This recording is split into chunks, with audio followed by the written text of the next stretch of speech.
Guys কি বলবো তোমাদের দেখে কি মানে তোমার দেখে কি মনে হয় আমি কি মানে কিছু করেছি? যদি হয়ে থাকে তাহলে তুমি বলে দিবে। কিন্তু আমাদের গ্রামে একটা এমন মানুষ আছে, আমি নেশা না করার পরেও আমাকে এমনও বলতে পারে যে তোর ছেলেটা আজকে কিছু খেয়েছিল, তোর ছেলেটা খেয়েছে, তো বলতেই তো পারি। তো গাইস কি বলবো, তাদের জন্য কিছু বলবো না, তাদের জন্য আর কিছু বলার না।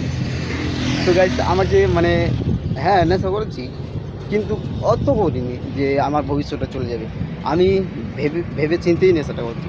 ভাইয়ের ছিল না সাথে মানে কেউ নেশা করার জন্য, তো ও একাই বসে থাকবে।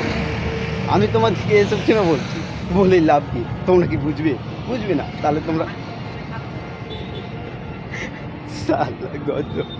আর কি বলবো, মানুষজন আমাকে সবাই দেখছে ছেলেটা কি করছে, কিন্তু দেখো, দেখার সাথে সাথে কি ভাই, আমি আমার জায়গায়, ওরা ওর জায়গায়, আমি এত লিমিটে আছি, মানে লেভেলে আছি, তো আমি এইটুকু করবোই। আর যদি বড়ো লেভেলে থাকতাম তাহলে তো বড় কিছু করতাম, যেমন কি এই গাড়িটা যদি আমার থাকতো তাহলে গাড়ি নিয়ে ঘুমতাম, কত ভালো লাগতো। আমার বাংলা ভাষা হচ্ছে না কেন যে আমি কিন ভাষা বলি, মানে আমাদের ভাষা যেমন আমি নেই, মুই তুই, ওগুলো কেমন ভাষা বলতে পারবো? বলতে পারবে? এমন ভাষা মাই কিচ্ছু বোঝা যায় না।